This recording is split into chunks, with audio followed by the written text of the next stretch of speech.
par ce rideau de pluie qui s'abat sur le sud-ouest depuis hier. Des niveaux de précipitations très importants qui font désormais redouter des inondations. L'eau monte dangereusement dans plusieurs zones, notamment à Pau et dans le Gers. Des caves sont submergées, les pompiers interviennent régulièrement. Les habitants, bien sûr, redoutent les... Plus à l'ouest, dans le Gers, il est tombé sur certains secteurs l'équivalent de 2 semaines de pluie en seulement quelques heures. Là aussi l'eau monte. Cette église avait ce matin les pieds dans l'eau. Voilà ce que ça représente. Et là, obligé d'enlever tous les vents, tout ça, bon, et voilà. Dans le département, l'eau barre désormais plusieurs routes. Ici, les automobilistes se sont laissés surprendre. Quand j'ai voulu passer, si vous voulez, la voiture a calé et j'ai pas pu redémarrer.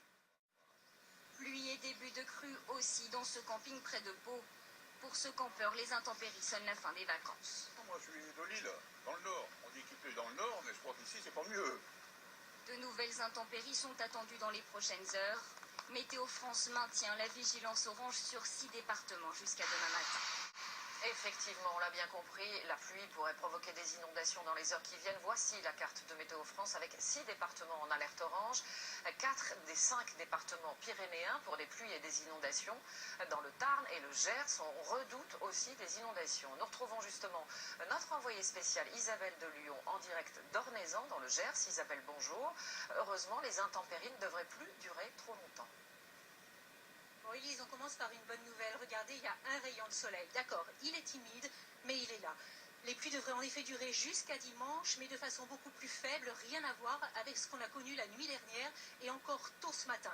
Côté inondation, la décrue s'amorce par endroits, notamment dans le Tarn, nous dit-on. Mais en revanche, ici dans le Gers, regardez, si je me pousse un petit peu, vous allez voir qu'il y a du courant là, au milieu de la route, tellement le Gers a tout emporté. Les pompiers ont multiplié les interventions, notamment pour évacuer préventivement des personnes. Il a fallu évacuer ainsi 2 crèches et un collège. Par ailleurs, il a fallu secourir beaucoup d'automobilistes qui s'étaient engagés sur ces routes inondées. Et dans le Tarn, il a fallu même en secourir 2 qui étaient perchés sur le toit de leur voiture. L'un d'eux a été même conduit à l'hôpital pour hypothermie. Au total, ces inondations auront fait 2 blessés légers, mais heureusement, plus de peur que de mal. Merci à vous Isabelle, vous étiez en direct d'Ornezan. Voilà pour la situation dans le sud-ouest. Mais vous vous en souvenez certainement, il y a près d'un mois, des crues impressionnantes.